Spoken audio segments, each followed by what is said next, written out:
दोस्तों, अभी मैं मौजूद हूँ डॉक्टर जाकिर हुसैन वार्ड में।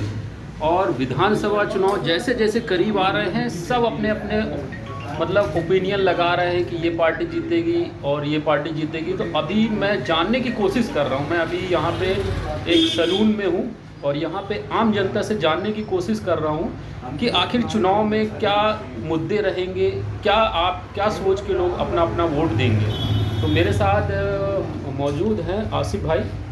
आसिफ भाई, क्या लग रहा है इस बार चुनाव में? इस बार विधानसभा चुनाव में बहुत टफ रहेगा, लेकिन पोजीशन जो है मुस्लिम क्षेत्र में कांग्रेस ही की है और एमआईएम की थोड़ी दिक्कत रहेगी, लेकिन उससे कोई फ़र्क नहीं पड़ेगा कांग्रेस को। लग रहा है एमआईएम कहीं ना कहीं वोट काटेगी कांग्रेस का और फ़ायदा बीजेपी को पहुंचाएगी, ऐसा अनुमानित लगाया जा रहा है। नहीं, अनुमान लग रहा है, लेकिन ऐसा होगा नहीं, क्योंकि जनता जागरूक हो गई है। वो दिख रहा है कि एमआईएम को वोट देने से किसको फ़ायदा होगा और किसको घाटा होगा। जनता बहुत समझदार हो गई है, कांग्रेस को वोट करेगी। ये अभी मैं आसिफ मंसूरी जी के पास था, इनने अपनी बातें रखी। अब मैं जा रहा हूँ, वरिष्ठ समाज सेवी हैं और बहुत बारीक से रखते हैं, बहुत साल का इनका राजनीतिक कैरियर है और नॉलेज भी है। अब इनसे मैं जानना चाहूँगा कि पूर्व विधानसभा में कौन प्रबल दावेदार है, कौन जीत रहा है और क्या इनका ओपिनियन है। देखिए, पूर्व विधानसभा अपने आप में जबलपुर शहर का नुमाइंदगी करता है, उसका नेतृत्व करता है। यहाँ की जनता बहुत संवेदनशील है, बहुत सूझबूझ के साथ अपना निर्णय देती है। अब बात ये आती है कि अपन जब धरातल पे आते हैं कि दो प्रत्याशियों के बीच में मुकाबला है, मुख्य रूप से कांग्रेस और बीजेपी के उम्मीदवार के बीच में मुकाबला है।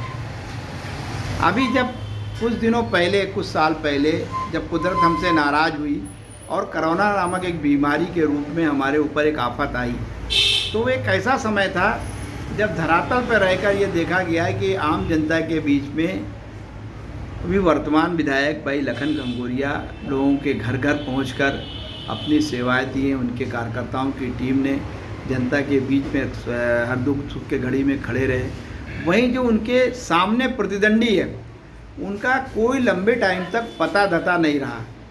आज चुनाव का वक्त है, चुनाव में हर आदमी को अधिकार है अपनी बात को कहने का, आने का, लड़ने का, उससे किसी को कोई मतभेद नहीं है। बात यह है कि जनता का सेवक अगर करना है तो जनता के बीच में आपको रहना पड़ता है, काम करना पड़ता है। लखन घनघोरिया ने गोहलपुर डॉक्टर जाकिर हुसैन वार्ड में एक बहुत बड़ा, यहाँ पर 3 करोड़ रुपए की लागत से एक स्कूल का निर्माण करा रहे हैं जो शिक्षा से ताल्लुक़ रखता है। उस दिशा में काम किया उन्होंने। इसी से लगा हुआ चितरंजन वार्ड में एक रेडीमेड गारमेंट्स है जो गारमेंट क्लस्टर के नाम से जाना जाता है। वहाँ पर हज़ारों लोगों को जो रोज़गार मिल रहा है और वो अपनी विधानसभा में लाने में कामयाब रहे, तो उसमें एक बड़ा ये काम ये लखन घनघोरिया ने किया। उसी से लगा हुआ एक कन्याशाला के हाई सेकेंडरी स्कूल, वो मिडिल स्कूल तक, वहाँ पर कन्याओं का काम, स्कूल चालू करने का काम लखन घनघोरिया ने किया है। पूरे इलाके के अंदर जब हम लोग ये देखते हैं कि रोड से लेकर तमाम चीज़ों का विकास के काम में एक उनका महत्वपूर्ण योगदान रहा और पूरी दिनचर्या उनका जनसेवा में जाती है। जब हम लोग ये देखते हैं कि भाई जन्मदिन जैसी चीज़ों को भी वो आम जनता की सेवा के रूप में मनाते हैं, इस तरह से मिला जुला के पूरे इलाके के अंदर ये देखने को मिला है कि लखन घनघोरिया एक सक्रिय विधायक के रूप में हम लोगों के बीच में रहे और उन्होंने काम किया है। हमको तो कुछ दिन पहले अभी जनता ने निर्दलीय चुनाव के रूप में अपना आशीर्वाद दिया था, लेकिन हम ये देख रहे हैं कि कोई बिना पक्षपात के, बिना किसी पार्टी के पूर्वाग्रस्त के ऊपर उठकर हम ये बात कर रहे हैं कि जनता के हित में, आम जनता के लिए जो सक्रियता के साथ काम करता है वही जनप्रतिनिधि अच्छा होता है। लखन घनघोरिया ने इस इलाके के अंदर अच्छा काम किया है, बहुत बढ़िया काम किया है। जब हम घमापुर की तरफ जाकर देखते हैं तो वहाँ पर उन्होंने एक बड़ा सामुदायिक भवन बनाया जो बहुत खूबसूरत है, उसको भी देखने को मिला। कई ऐसी पानी की टंकियों का निर्माण उन्होंने कराया है। ये सारी चीज़ें दर्शाती हैं इस बात को कि स्कूल शिक्षा के क्षेत्र में, रोजगार के क्षेत्र में, स्वास्थ्य के क्षेत्र में लखन घनघोरिया का काम एक सकारात्मक रहा, बहुत अच्छा रहा। उम्मीद ये की जा रही है कि इस बार फिर से जनता उनको आशीर्वाद देगी और जनता में एक पॉजिटिव रुझान भी आ रहा है कि उनको आशीर्वाद देने वाली है। और एक चीज़ और खास तौर पर मुस्लिम बहुल क्षेत्र में कुछ लोग, खास तौर पे जो एक भारतीय जनता पार्टी का ग्रुप है, उसके तरफ से ये प्रचार किया जा रहा है कि यहाँ पर MIM बड़ी ताकत के रूप में चुनाव लड़ेगी और वो चुनाव को प्रभावित करेगी। हम ये कहना चाहते हैं कि चुनाव जीत हार के दौड़ में कांग्रेस और BJP है। अगर भारतीय जनता पार्टी को चुनाव लड़ना है तो अपनी बात करना चाहिए। वो MIM और उनकी बात करके लोगों को गुमराह कर रहे हैं। पर जनता बहुत समझदार हो गई और ख़ास तौर पे हमारी पूर्व विधानसभा की जनता अच्छी समझ रखती है, सूझबूझ से काम लेती मैं है। एक चीज़ जानना चाहता हूँ आपसे। अभी कुछ दिन पहले ही नगर निगम के चुनाव हुए हैं, जहाँ पे पूर्व विधानसभा क्षेत्र में सबसे ज़्यादा जो, अगर पूरे जबलपुर में हम बोला जाए तो सबसे ज़्यादा अगर पार्षद जीते हुए हैं वो भारतीय जनता पार्टी के हैं, और उसी में अपने पूर्व विधानसभा में भी भारतीय जनता पार्टी के पार्षद ज़्यादा जीते हुए हैं। काम अगर लखन घंगोरिया ने अच्छा किया है तो क्या ऐसी कमी थी कि वो पार्षद नहीं जीत पाए? देखिए, नगर निगम के चुनाव अलग होते हैं, विधानसभा के चुनाव अलग होते हैं। ये एक बहुत खास बात पूर्व विधानसभा के अंदर है कि पूर्व विधानसभा में कार्यकर्ता बहुत हैं, और जब जहाँ कार्यकर्ता बहुत रहते हैं तो उन्हीं में से लीडरशिप निकल के आती है, और लीडरशिप जब निकल के आती है तो वो चाहती है कि हमारा चुनाव के ज़रिए हमारी जो प्रथम सीढ़ी है नगर निगम के पहुंचकर हम आगे की तरफ बढ़ेंगे, तो वो चुनाव में मैदान में कूद जाते हैं। इसलिए कांग्रेस की तरफ से बहुत ज़्यादा लोगों ने चुनाव लड़ा।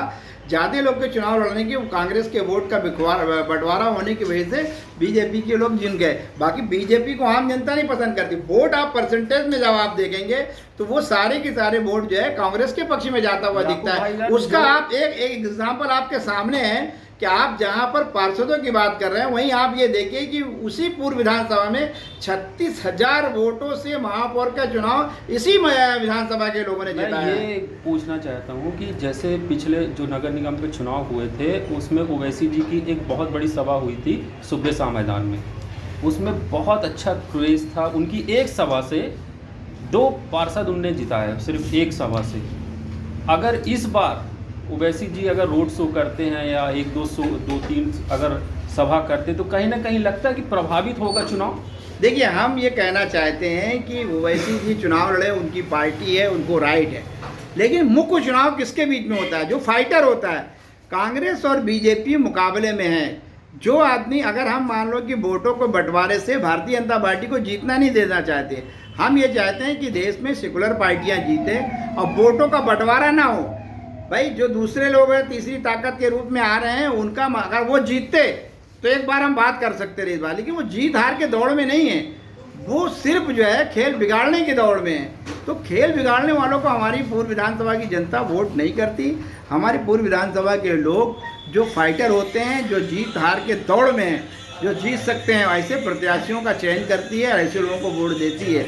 तो हम ये कह सकते हैं कि यहाँ पर ये स्थिति दिखेगी ज़रूर, लेकिन जब वोट के दिन में जाएंगे तो आप ये देखेंगे आम जनता कांग्रेस के पक्ष में वोट करेगी, और यहाँ से लखन घंगोरिया पुनः फिर से तीसरी बार यहाँ से चुनकर आएंगे, ऐसा मुझे विश्वास है। और अपने क्षेत्र की जनता पर मुझे यकीन है कि हमारे इलाके की जनता बहुत सूझबूझ से कोई निर्णय करती है, फिर एक बार जो है अपना आशीर्वाद एक अच्छी सोच के साथ देने वाली है। ये हमने जाना वरिष्ठ समाज सेवी हैं याकूब अंसारी जी, और इनने अपनी बातें रखी कि यहाँ पूर्व विधानसभा से लखन घंगोरिया जी इस बार जीत रहे हैं, लेकिन कहीं ना कहीं ऊँट किस करवट बैठता है, क्योंकि चुनाव में जो BJP से कैंडिडेट जो अभी अनाउंस हो गए हैं, उनका नाम है वो अंचल सोनकर जी, वो भी कद्दावर नेताओं में से एक माने जाते हैं BJP के, और अभी MIM ने अभी पत्ते नहीं खोले हैं, क्योंकि इस बार कहा जा रहा है कि MIM यहाँ से लड़ेगी चुनाव। और अगर ओवैसी जी की रैली होती है, और देखना पड़ेगा कि कैसा क्या माहौल है, किस साइड बोलते हैं ना, ऊँट किस साइड करवट लेता है, क्या होता है, क्या जनता किसको आशीर्वाद देती है। और इसी का एक हम जानना चाहेंगे। भाईजान, चुनाव आ रहे हैं, विधानसभा चुनाव, क्या लग रहा है कि आपको इस बार का, क्या आपके हिसाब से? हमारे हिसाब से क्या लगेगा, हम क्या बता सकते हैं। फिर भी थोड़ा बहुत कि कांग्रेस जीतेगी, कांग्रेस जीतेगी बस। घंगोरिया जी जीत रहे हैं। हाँ, लखन घंगोरिया जीत रहे हैं। इस बार बोल रहे कांग्रेस की सरकार बनेगी तो फिर वो दोबारा मंत्री बन रहा है। हाँ, बनेंगे बिल्कुल। और MIM क्या है, वो तो ऐसा ही है, खिलौना अभी आई है, अभी आई है वो नई। हाँ। अब वो बीजेपी में उसको वोट देना, बीजेपी को वोट देना, तो अगर ओवैसी जी आके अगर सभा करेंगे तो फिर कुछ नहीं होना है।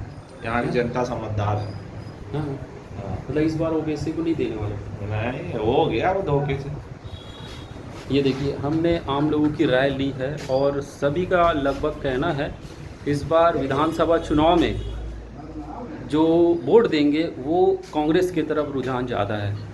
चलिए, आपको मैं मिलता हूँ अगले ब्लॉग में। आपका अपना मोहम्मद आसिफ, सभी को सत श्री अकाल, नमस्कार, आदाब।